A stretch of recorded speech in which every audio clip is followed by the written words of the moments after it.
الرحمن الرحیم نحمدہ ونصلی علی رسول الکریم۔ ساحل ندیم صاحب کا میرے خلاف ایک کلپ بہت وائرل ہوا ہے، اس پہ میں نے کچھ ریکارڈ کروایا بھی تھا، لیکن بہت سارے لوگ مسلسل رابطہ کر رہے ہیں۔ میں یہاں کینیڈا میں ہوں، یہاں جمعے کا بیان کے لیے میں اس مسجد میں آیا ہوں، تو وقت نہیں مل رہا تھا، لیکن میں نے کہا سر دس میں کچھ باتیں ساحل ندیم صاحب کے سامنے رکھ دوں، کیونکہ وہ نوجوانوں کو بہت ہی غلط ٹریک کی طرف لے کے جا رہے ہیں اور اسٹیٹ کے خلاف بغاوت پہ اکسا رہے ہیں۔ مجھے ساحل ندیم صاحب نے یہ کہا ہے کہ مفتی صاحب ڈرتے ہیں اور دو نمبری کر رہے ہیں، تو اور دو نمبری کی دلیل انہوں نے یہ دی ہے کہ میں نے حدیث آدھی سنائی ہے۔ جی رک جائیں، پہلے ان کا سوال تھا۔ جی مفتی صاحب کون ہیں؟ بخاری کی حدیث سنائی تھی کہ اگر حاکم جو ہے وہ کشمش جیسے سر والا بھی ہو، لیکن اگر وہ کسی طریقے سے حکمران بن گیا تو پھر اس کی بغاوت نہیں کر سکتے حدیث۔ جی پوری حدیث کیوں نہیں سنائی انہوں نے؟ پوری حدیث سنائے، اس سے کہے مفتی صاحب میرے گھر کتاب پڑھی ہوئی ہے، آگے لکھا ہوا ہے اگر وہ تمہیں اللہ اور اس کے رسول کے راستے پہ لے کے جا رہا ہو۔ یہ والا حصہ کیوں مس کیا؟ یہ پہلی دفعہ گیم نہیں ہوئی ہمارے ساتھ، یہ ایوب خان سے گیم چل رہی ہے بھائی۔ اپنے نا ورژن نکال دیتے ہیں، وہ والے حصے نکالتے ہیں، بعد آیتیں چھپانے والی قوم ہے، بعد آیتیں دکھانے والی قوم ہے۔ کہ بخاری کی حدیث ہے وہ۔ جناب ساحل ندیم صاحب، بخاری کے الفاظ اسی طرح ہی ہیں جو میں نے آپ کے سامنے پیش کیا، آپ دوبارہ بخاری کی تحقیق کر لیں تو بخاری میں الفاظ ہیں اسمعوا واطیعوا ولا استعمل علیکم رجل حبشی، کہ تم پر حبشی غلام بھی مسلط کر دیے جائے نا تو تم نے اطاعت کرنی ہے۔ آپ نے باقی یہ جو بات کی ہے کہ بعض حدیثوں میں اس طرح کے الفاظ آتے ہیں ما اقاموا فیکم الدین، جب تک دین قائم رکھیں یا کتاب اللہ پر فیصلہ کریں، تو اور پھر اس سے آپ نے یہ ثابت کرنے کی کوشش کی ہے کہ اگر حاکم وقت کتاب اللہ کے خلاف ہمیں آرڈر دے گا تو ہم نے اس کی اطاعت نہیں کرنی۔ تو کس بے وقوف نے کہا ہے کہ حاکم وقت اگر قرآن و سنت کے خلاف فیصلہ کرے تو بھی آپ نے اس کو فالو کرنا ہے؟ آپ نے یہ الزام ہمارے اوپر لگایا کیوں ہے؟ تھوڑی سی سینس سے کام لے لیا کرو آپ۔ ہم نے کب کہا ہے کہ حاکم وقت اگر شریعت کے خلاف آپ کو لے کے جائے تو بھی آپ نے اس کی اطاعت کرنی ہے؟ یہ کہاں سے آپ نے علماء کے ذمے یہ الزام تھوپ دیا ہے؟ عدالتی خلا کے خلاف آپ نے کیا ہمارے کلپ دیکھے نہیں ہیں؟ پاکستان میں جس طرح سے کورٹ خواتین کو خلا کی ڈگریاں پکڑا رہی ہے، تو ہم نے اس کے خلاف آواز نہیں اٹھائی کیا؟ اگر ہم کہتے کہ حکومت غلط فیصلہ بھی کرے تو بھی آپ نے اس کو ماننا ہے، تو ہم خلا کے خلاف کیوں آواز اٹھاتے ہیں؟ اگر ہم یہ کہتے کہ جناب جو بھی حکومت فیصلہ کرے گی وہ شریعت کے خلاف، اس کو سب نے ماننا ہے، تو یہ علماء اتنے BCO مسائل میں احتجاج کیوں کرتے ہیں، اسمبلیوں میں اس کے خلاف آوازیں کیوں اٹھتی ہیں؟ تو آپ بتانا کیا چاہ رہے ہیں آپ اس سے؟ ہاں، اگر آپ یہ کہنا چاہ رہے ہیں کہ حکومت کے خلاف بغاوت کی جائے گی، اور آپ نے دلیل دی ہے اس کلپ میں کہ وہ جو آگ میں نا بچوں کو ڈال دیا جو بادشاہ تھا، اصحاب الاخدود کا جو واقعہ والسماء ذات البروج میں اللہ نے بیان کیا ہے، جس واقعے کی طرف آپ نے اس کلپ میں اشارہ کیا ہے کہ وہ بچے جو تھے وہ تو بادشاہ کے سامنے اڑ گئے تھے، یعنی وہ قوم جو تھی بادشاہ کے سامنے اڑ گئی تھی، اور بادشاہ نے خندقیں کھدوا کے سب کو آگ میں ڈال دیا تھا۔ اس پہ آپ نے مجھے لتاڑا ہے کہ یہ سب برے لوگ تھے۔ بھائی آپ تھوڑا سا کھوپڑی استعمال کیا کرو، وہ واقعہ آپ کے خلاف جا رہا ہے۔ بادشاہ اپنی قوم کے لوگوں کو کفر پہ مجبور کر رہا تھا، لیکن قوم کافر نہیں بنی، حالانکہ اللہ نے ایسے موقع پہ اوپر سے کلمہ کفر کہنے کی اجازت دی بھی ہے، الا من اکرہ وقلبہ مطمئن بالایمان، قرآن کی آیت ہے یہ کہ اگر کوئی تمہیں کفر پہ مجبور کرے، جان کا خوف ہو، تو آپ زبان سے کلمہ کفر کہہ سکتے ہیں، لیکن عزیمت یہ کہ نہ کہیں آپ کلمہ کفر، شہادت قبول کر لیں۔ تو اس قوم نے بادشاہ کے خلاف بغاوت نہیں کی تھی، نہ تلوار لے کے حکومت کے خلاف وہ لوگ نکلے تھے۔ بادشاہ نے ان کو کہا کہ تم کافر ہو جاؤ، انہوں نے کہا ہم کافر نہیں ہوں گے۔ تو ہم بھی یہ کہتے ہیں کہ بادشاہ اگر آپ کو کہنا اسلام چھوڑ دو تو آپ مت چھوڑو۔ تو یہ آپ کس دلیل سے کیا نکالنا چاہ رہے ہو؟ یعنی کون سی دلیل دے رہے ہو اور اس سے اخذ کیا کر رہے ہو؟ کون سی تلوار لے کے بھیجا تھا موسیٰ علیہ السلام کو؟ کہا تھا قولا لہ قولا لینا لعلہ یتذکر او یخشی، کہ آپ فرعون کو جا کے محبت سے سمجھائیں۔ پھر وہ محبت سے نہیں آیا تو موسیٰ علیہ السلام نے اس کے خلاف بددعائیں کی ہیں۔ تو ہم کہتے ہیں سب جائز ہے، حکومت وقت کے خلاف آپ نے اس کو نصیحت بھی کرنی ہے، احتجاج بھی کرنا ہے، لیکن اگر آپ کے اندر لڑنے کی طاقت نہیں ہے تو موسیٰ علیہ السلام کی سیرت ہمیں بتاتی ہے کہ نہیں لڑو۔ نوح علیہ السلام نے 950 سال دعوت دی ہے، لیکن لڑائی کی طاقت نہیں تھی، لڑے نہیں ہیں، اللہ ہی نے عذاب دیا ہے۔ تو جب آپ میں لڑنے کی طاقت ہو تو آپ ضرور لڑیں، اور جب آپ لڑنے کی طاقت آپ میں نہیں ہے تو بند کمرے میں بیٹھ کے لوگوں کو اسٹیٹ کے خلاف بغاوت میں مت اکسائیں۔ جو نوجوان آپ کو فالو کریں گے نا، ایجنسیاں اٹھا کے ان کی چمڑی ادھیڑ دیں گی اور آپ بیٹھے ہوئے تماشا دیکھ رہے ہوگے۔ تو مت اسٹیٹ کے خلاف آپ لوگوں کو لے کے جائیں۔ پاکستان ایک اسلامک اسٹیٹ ہے، اس میں جو بھی پازیٹیو وے میں آپ کام کر سکتے ہیں وہ آپ کریں، اس احتجاج بھی کریں، آپ جو بھی پازیٹیو وے میں کام ہو سکتا ہے آپ کریں، جو بھی ملک میں غیر اسلامی قوانین بنے ہیں، لیکن یہ قرآن و سنت کے نام پہ نا آپ لوگوں کو غلط طرف نہ لے کے جائیں۔ ہر تھوڑے دن کے بعد جو ہے نا اس طرح کا کوئی آپ کا جو ہے وہ آیا ہوا ہوتا ہے اور آپ کھل کے بولتے نہیں ہو. آپ کے اندر جو چھپا ہوا ہے نا وہ یہ ہے کہ آپ پاکستان میں تلوار کی طاقت کے ذریعے آپ حکومت کو گرانے کو, آپ لوگوں کو, اس نوجوانوں کو اس پہ لے کر آ رہے ہو. یہ آپ کے اندر ہے, لیکن آپ ایجنسیوں سے, فوج سے ڈرتے ہو, آپ منہ سے بولتے نہیں ہو, ڈرپوک آپ ہمیں کہہ رہے ہو آپ. تو اس لیے ذرا آپ اپنی زبان کو بھی لگام دیں. میڈیا اس وقت پاکستان کے حالات آپ کو پتہ ہے دنیا کے سامنے کہ کیا ملک کس کنڈیشن میں جا رہا ہے. آپ ضرور احتجاج کریں, آپ دھرنے دیں, آپ نکلیں, آپ سب کچھ کریں, جو بھی پازیٹیو کام کریں گے ہم آپ کا ساتھ دیں گے. لیکن آپ جو لوگوں کو جس طریقے سے بغاوت کے راستے پہ لے کے جا رہے ہو نا, اور کبھی آپ وہ سورہ بروج کا واقعہ لوگوں کو سنا رہے ہو, کبھی موسیٰ علیہ السلام کا سنا رہے ہو کہ فرعون کے مقابلے میں آ گئے تھے, کیا تلوار لے کر آئے تھے فرعون کے مقابلے میں؟ وہ زبانی دعوت دی تھی, تو آپ بھی دعوت دو نا زبانی. آپ کے پاس میڈیا ہے, آپ بولو کسی کے خلاف, آپ حاکم وقت کے خلاف بولو, صحیح بات بولو گے ہم آپ کا ساتھ دیں گے. تو آپ بولتے نہیں ہو, آپ کے اندر کچھ اور ہے.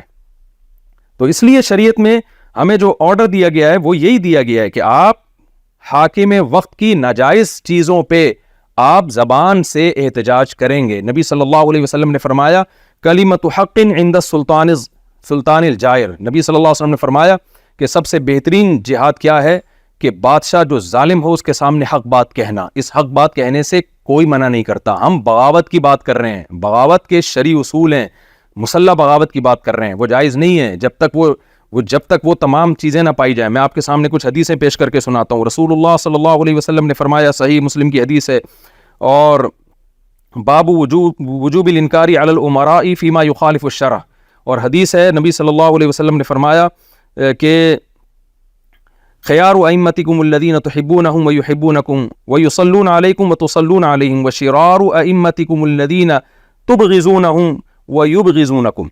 نبی صلی اللہ علیہ وسلم نے فرمایا, صحیح مسلم کی حدیث, سب سے بہترین ائمہ وہ ہیں جن سے تم محبت کرو وہ تم سے محبت کریں, سب سے بدترین وہ ہیں جن سے تم نفرت کرو اور وہ تم کو نفرت کریں, تم ان کو لعنت بھیجو وہ تم کو لعنت بھیجیں. صحابہ نے عرض کیا, یا رسول اللہ افلا ننابذهم بالسیف, کیا ہم ان کے خلاف تلوار نہ اٹھائیں پھر؟ نبی صلی اللہ علیہ وسلم نے فرمایا, لا ما اقاموا فیکم الصلاۃ, نہیں تلوار نہیں اٹھا سکتے جب تک وہ نماز قائم کر رہے ہیں. یہ کنایا ہے کہ جب تک حکومت اسلامی ہے, آئین جب تک آپ کا اسلامی ہے, نماز یہ کنایا ہے. لیکن بہت سارے وہ ناجائز کام اس کے باوجود بھی کر رہے ہیں. تو آپ صلی اللہ علیہ وسلم نے فرمایا, وَإِذَا رَأَيْتُم مِّن وُلَاتِكُمْ شَيْئًا تَكْرَهُونَهُ, جب تم اپنے ائمہ یعنی جو تمہارے امام ہیں, جو تمہارے لیڈر ہیں, ان سے تم کوئی ناجائز چیز دیکھو جس کو تم ناپسند کرتے ہو, فَكْرَهُوا عَمَلَهُ, تو اس عمل کو برا سمجھو, وَلَا تَنزِعُوا يَدًا مِّن طَاعَةٍ, لیکن طاعت سے اپنا ہاتھ نہیں کھینچنا, اطاعت بہرحال اس کی آپ نے کرنی ہے. یہ صحیح مسلم کی حدیث ہے, اور یہ آپ لوگ خود بھی کیمرے میں بھی نوٹ کر لیں اس کو, ٹھیک ہے نا, عربی الفاظ ہیں. عن عبادة بن الصامت رضی اللہ عنہ انه قال دعانا النبي صلی اللہ علیہ وسلم فبايعناه فقال فيما اخذ علينا ام بايعنا على السمع والطاعة في منشطنا ومكرهنا وعسرنا ويسرنا. نبی صلی اللہ علیہ وسلم نے صحابہ سے فرمایا کہ ہاں الا ان تروا كفرا بواحا, فرمایا کہ تم نے امیر کی اطاعت کرنی ہے چاہے تمہیں پسند ہو وہ ناپسند ہو, مشکل ہو آسانی ہو, الا یہ کہ تم اس سے کفر بواح دیکھ لو, یعنی وہ صاف لفظوں میں بولے کہ میں کافر ہوں. ایسی صورت میں تمہیں تلوار اٹھانے کی اجازت ہے, لیکن اس میں بھی ایک اور شرط ہے, وہ دوسری حدیث میں آتی ہے. وہ شرط کیا ہے کہ استطاعت بھی ہو آپ میں, خالی باتیں نہ ہو. وہ حدیث کون سی ہے؟ وہ بھی بخاری کی حدیث ہے, من رأى منکم منکرا فلیغیرہ بیدہ فإن لم یستطع فبلسانہ. اگر استطاعت نہیں ہے تو زبان سے, زبان کی بھی استطاعت نہیں ہے تو پھر دل سے برا سمجھے. یہ استطاعت کے 3 درجات پیغمبر کے بتائے ہوئے ہیں, یہ علماء کے بتائے ہوئے نہیں ہے. ساحل ندیم صاحب, آپ لوگوں کو بغاوت پہ مت اکساؤ لوگوں کو اسٹیٹ کے خلاف جو ہے. تو پاکستان اگر اس وقت ٹوٹ گیا نا تو یہ اسلامی حکومت نہیں بنے گی, یہ غیر ملکی طاقتوں کے ہاتھ میں چلا جائے گا یہ. اور پھر یہ ساری باتیں آپ پاکستان میں بیٹھ کے کرتے ہو, کبھی امریکہ اور کینیڈا میں آ کے بھی کرو. آپ کو پتہ ہے کہ وہاں فل اجازت ہے میڈیا پہ, جو آئے منہ پہ جو ہے نا اسٹیٹ کے خلاف جو مرضی بولتا رہے. آپ ان ملکوں میں آئے ہو, پہلے سنا ہے آپ امریکہ میں رہا کرتے تھے, وہاں بھی آپ ذرا اس طرح کی کلپ ریکارڈ کروانا نا. پاکستان کو تو آپ کہتے ہو کہ یہ کافروں کا ملک ہے, کفریہ ممالک ہیں. یہ امریکہ کینیڈا تو خالصتاً کافر کنٹریز ہیں. تو یہاں کیوں نہیں آپ اس طرح کی باتیں کرتے؟ وجہ کیا ہے کہ یہاں ایک اسٹرانگ حکومت ہے. آپ کو پتہ ہے کہ جہاں آپ نے بولا اور آپ مارکیٹ سے ہو گئے شارٹ. یہ پاکستان ہی ملا ہوا ہے آپ لوگوں کو, میڈیا پہ آ کے جو کچھ اسٹیٹ کے خلاف آپ نے بولنا وہ آپ لوگ بولتے ہیں. تو آپ کسی سیاسی جماعت سے اختلاف کرتے ہیں, آپ اسٹیبلشمنٹ سے اختلاف کرتے ہیں, 100 دفعہ کریں آپ, لیکن اسٹیٹ کے خلاف آپ لوگوں کو مت لے کے جاؤ. ہم مسلسل آپ کے, میں بہت عرصے سے کلپ دیکھ رہا ہوں, آپ کی تحریک کا جو کچھ باتیں آپ کر رہے ہو نا, ان سب کا حاصل پتہ ہے کیا ہے؟ ان سب کا حاصل یہ کہ بیوی کو شوہر کے خلاف, اسٹوڈنٹس کو ٹیچرز کے خلاف, اور اولاد کو ماں باپ کے خلاف، بہوؤں کو ساسوں کے خلاف، اور عوام کو علماء کے خلاف. یہ ذہن آپ پبلک کا بنا رہے ہیں. آگے چلتے ہیں.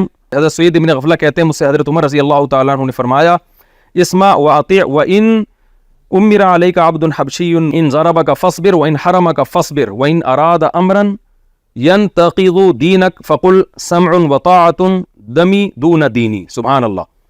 حضرت عمر رضی اللہ تعالیٰ نے فرمایا کہ سنو اور اطاعت کرو اگرچہ حبشی غلام تم پر امیر بنا دیا جائے، اور اگر وہ تمہیں مارے، ان ضربہ کا فصبر، وہ مارے تو تم نے صبر کرنا ہے. یہ میں نہیں کہہ رہا، آپ کہہ رہے ہو نا علماء جو ہے ڈرتے ہیں اور عوام کو بزدل بنا رہے ہیں، یہ حضرت عمر کا ارشاد ہے. فرمایا اگر وہ تمہیں مارے تو تم نے صبر کرنا ہے، ان حرمہ کا فصبر، محروم کرے تو بھی صبر کرنا ہے، اور اگر کوئی ایسا کام کا تمہیں حکم دے جو تمہارے دین کے لیے نقصان کا ذریعہ ہو تو تم نے اس کی اطاعت کرنی ہے، لیکن اس کو کہنا ہے کہ میرا خون لے لو مگر مجھ سے میرا دین مت لو. وہی جو اصحاب الاخدود نے کیا تھا نا، کہ دین دے دیا، یہ جان دے دی انہوں نے مگر دین پہ کمپرومائز نہیں کیا. تو مصنف ابن ابی شیبہ کی روایت ہے یہ، اور حدیث نمبر ہے 33700، اور اس کی اسناد صحیح ہے. آگے چلتے ہیں ہم. اس طرح کی بہت ساری حدیثیں ہیں. ایک منٹ، یہ تو میں نے جلدی میں نا، کیونکہ میں اس وقت بیان کے لیے جا رہا تھا، لوگوں کا اصرار تھا کہ بھئی آپ.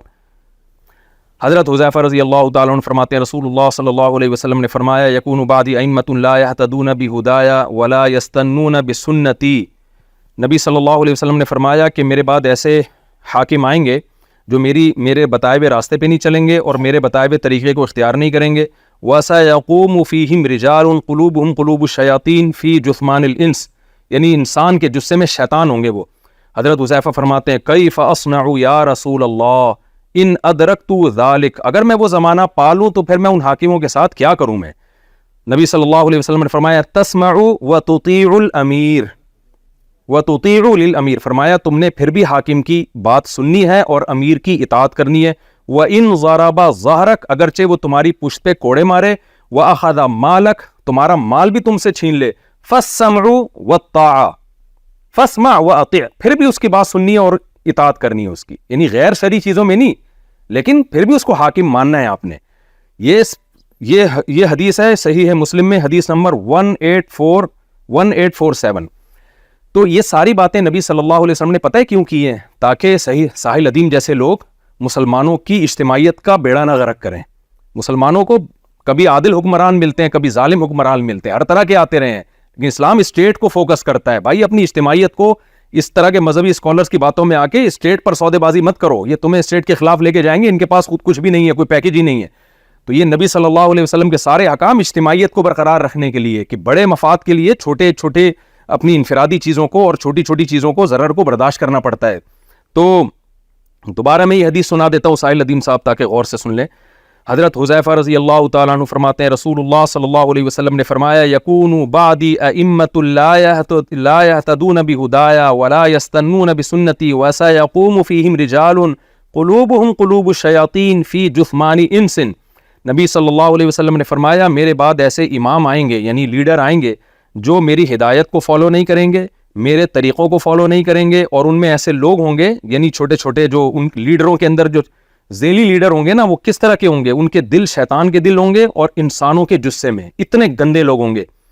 حضرت حذیفہ نے فرمایا کیف اصنع یا رسول اللہ ان ادرکت ذلک، یا رسول اللہ اگر میں وہ زمانہ پاؤں تو جو آج ہی کا زمانہ ہے تو میں وہ کیا کروں گا پھر میں ایسے موقع پہ؟ آپ صلی اللہ علیہ وسلم نے فرمایا تسمع وتطیع للامیر، تم نے سننا ہے اور امیر کی اطاعت کرنی ہے. کیا مطلب؟ ساحل ادیم کے باتوں میں نہیں آنا، اسٹیٹ کے اگینسٹ نہیں جانا ہے تم نے. وَإِن ضَرَبَ ظَهْرَكَ، کی الفاظ دیکھ لو بھائی. وَإِن ضَرَبَ ظَهْرَكَ، فرمایا اگرچہ وہ تمہاری پشت پہ کوڑے مارے، وَأَخَذَ مَالَكَ، تم سے تمہارا مال چھین لے، اسی کو تو ظالم کہتے ہیں. فَاسْمَعْ وَأَطِعْ، پھر بھی تم نے ان کی بات سننی ہے اور اطاعت کرنی ہے. یہ حدیث صحیح ہے مسلم میں 1847، جا کے دیکھ لیجئے گا. تو یہ چند روایتیں میں نے پیش کی ہیں، چونکہ میں سفر میں ہوں، ورنہ میں جیسے انجینئر علی مرزا کے خلاف میں نے عدالتی خلا پہ کلپ بنایا نا، میں گھر پہ ہوتا تو اس طرح سے پورا کلپ بناتا اور بتاتا کہ ساحل ادیم صاحب کس طرح سے لوگوں کو بغاوت پہ اکسا رہے ہیں اسٹیٹ کے خلاف، اور اس سے پاکستان میں اسلامی حکومت نہیں آ جانے والی، اس سے جو رہا صاحب پاکستان ہے اس کا بیڑا غرق ہو جائے گا. تو آپ کو گورنمنٹ کے خلاف کوئی بھی بات بری لگتی ہے آپ احتجاج کریں, ہم بھی کرتے ہیں نا.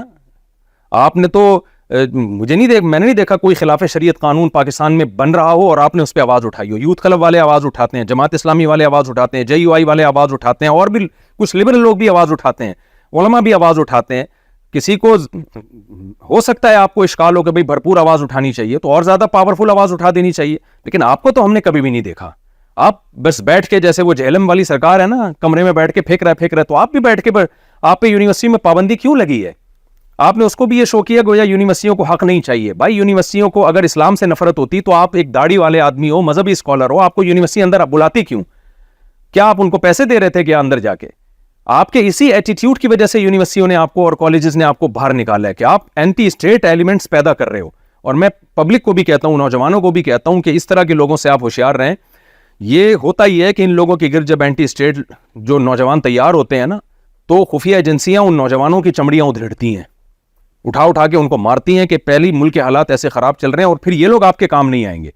تو اور پھر بھی اگر آپ کہتے ہو نا مفتی صاحب ڈرتے ہیں, میں نے تو آپ کے سامنے قرآن و سنت پیش کیا ہے, شریعت کے میں نے اصول بیان کیا. خود نبی صلی اللہ علیہ وسلم کی سیرت کو دیکھ لو. 13 سال مکہ میں آپ صلی اللہ علیہ وسلم نے جہاد کیوں نہیں کیا؟ کمزور تھے, پاور نہیں تھی. مدینہ میں آئے ہیں تو شروع میں صرف دفاعی جہاد پر اکتفا کیا ہے کہ بھئی دفاع کرنا ہے اپنا, خود سے بڑھ چڑھ کے حملے نہیں کیے.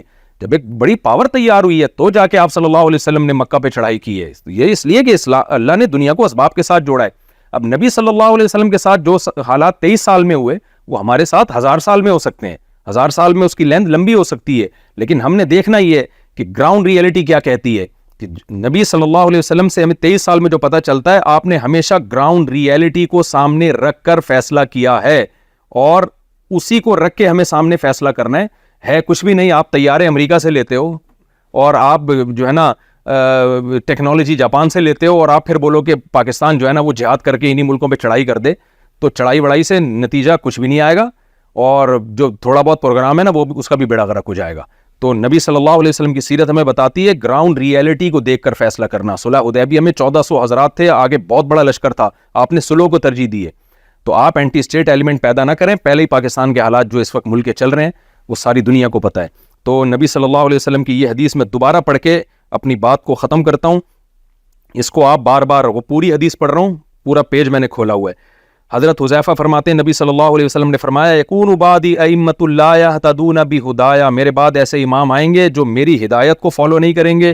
لا یستنون بسنتی, میری سنت کو فالو نہیں کریں گے, طریقے کو فالو نہیں کریں گے. ان میں ایسے لوگ ہوں گے قلوب الشیاطین فی جثمان انس, انسان کے جسم میں شیطانوں کے دل ہوں گے, ان کے ایسے لوگ ہوں گے. حضرت حذیفہ فرماتے ہیں کیف اصنع یا رسول اللہ ان ادرکت ذلک, یا رسول اللہ اگر میں وہ زمانہ پاؤں تو کیا کروں؟ آپ نے فرمایا تسمع و تطیع للامیر, سننا ہے اور امیر کی تم نے اطاعت کرنی ہے. وان ضرب ظہرک, چاہے تمہاری پشت پہ کوڑے مارے, واخذ مالک, تمہارا مال تم سے چھین لے, فاسمع واطیع, پھر بھی سننا ہے اور اطاعت کرنی ہے. تو یہ بزدلی اگر میں سکھا رہا ہوں تو معاذ اللہ نقل کفر, آپ الزام سید الانبیاء صلی اللہ علیہ وسلم پر لگائیں, معاذ اللہ. حقیقت یہ ہے کہ نہ میں بزدل ہوں نہ ہمارے پیغمبر دنیا کے بہادر ترین انسان تھے, لیکن ہمارے پیغمبر جو ہیں وہ اسٹیٹ اور ریاست, مسلمانوں کے لیے ریاست کی اہمیت کو اس میں اجاگر کیا ہے کہ ریاست کو بچانا ہے سب سے پہلے. امیر اچھے برے آتے رہیں گے, امیر کبھی اچھا آئے گا کبھی برا آئے گا, کبھی آپ کے مطلب کا آئے گا کبھی آپ کے مطلب کے خلاف آئے گا, تو اس سے فرق نہیں پڑتا. آپ نے اسٹیٹ کو سب سے اول رکھنا ہے, اور اگر حق بات ہے تو آپ میڈیا پہ آ کے بیان کریں, اس سے آپ کو کون روکتا ہے؟ حق بات سے کوئی نہیں روکتا. اور آپ جس طرح کا آپ کا ایٹیٹیوڈ ہے نا میڈیا پہ, اور جو آپ کا لب و لہجہ ہے, تو لوگ جس طرح آپ سے پریشان ہیں, جس طرح ہمیں کال کرتے ہیں, میں تو آپ کے خلاف کچھ بولتا نہیں تھا احترام میں کہ یار بلا وجہ جو ہے نا یوٹیوب پہ ایک جنگ چھڑی آتی ہے, لوگ دیتے ہیں مذہبی اسکالر آپس میں لڑ رہے ہیں, لیکن اب آپ بدتمیزی پہ اتر آئے ہو. آپ کھلے عام علماء کے خلاف بولنا آپ نے شروع کر دیا ہے, اور آپ ہمیں بزدل کہہ رہے ہو, آپ ہمیں کہہ رہے ہو کہ جی یہ آدھی حدیثیں سناتے ہیں, گویا ہم یہودیوں والا کام کر رہے ہیں. تو حد ہوتی ہے, ایک برداشت کی بھی حد ہوتی ہے. تو یہ جو ہے نا نبی صلی اللہ علیہ وسلم کی حدیث پھر بتا دوں 1847, اور اس کے علاوہ بہت ساری حدیثیں ہیں. ہم واپس گئے تو انشاءاللہ جیسے خلا پہ ہم نے کلپ ریکارڈ کروایا تھا نا, اگر آپ نے دوبارہ کوئی اس ٹاپک پر لوگوں کو غلط آپ نے گائیڈ کیا تو میں پھر اسی طرح میں کلپ انشاءاللہ اسی طریقے سے دوبارہ ریکارڈ کر